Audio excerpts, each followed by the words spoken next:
शून्य शांत रहो।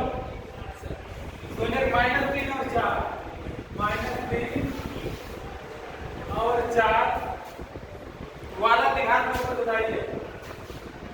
वाला विभाग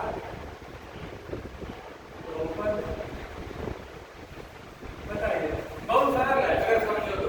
द्विघात बहुपद का मानक रूप क्या है? ax² + bx + c।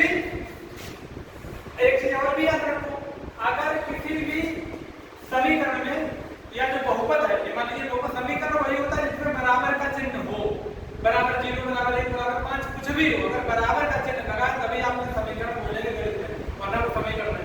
ये द्विघात बहुपद है। द्विघात दो घात का बहुपद। देखो एक 3 पद है, 1 2 3 बहुत से पद होगा तो बहुत से पद द्विघात का अर्थ होगा। हाँ, अगर 3 का अर्थ तो त्रिघात चतुर्घात।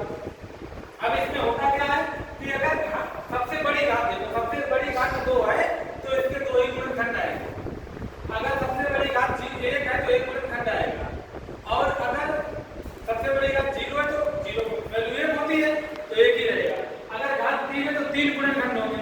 तो इसका मतलब इसके गुणनखंड कैसे हो जाएंगे? इस तरह से कुछ आएंगे, a + x या b + x, कुछ इस तरह से हो जाते हैं ना, कुछ भी होगा, 2 ही गुणनखंड होंगे और बराबर 0 रहेगा। शून्य हमें किसमें दे दिए? शून्य क्या है? 4 और 30। तो हम क्या करेंगे? x ये -3 है, शून्य है। शून्य का मतलब x का मान -3 होना चाहिए। जब x की जगह -3 रखोगे तो x की जगह -3 रखोगे तो कैसे निकलेगा? प्लस का 3 रख दो, और ये प्लस माइनस का 4 है, प्लस का 4 जब इधर आ जाएगा तो -4 हो जाएगा। अब समीकरण पूछा है गुणा करा दो, x² माइनस का 4x, फिर 3 की 3x, फिर 3 की 4 से माइनस कर दो, तो ये x² सजातीय पद जुड़ते हैं। x² ये है, अगर x² का दूसरा होगा तो जुड़ेगा घटेगा प्लस माइनस के हिसाब से, लेकिन ऐसा है नहीं।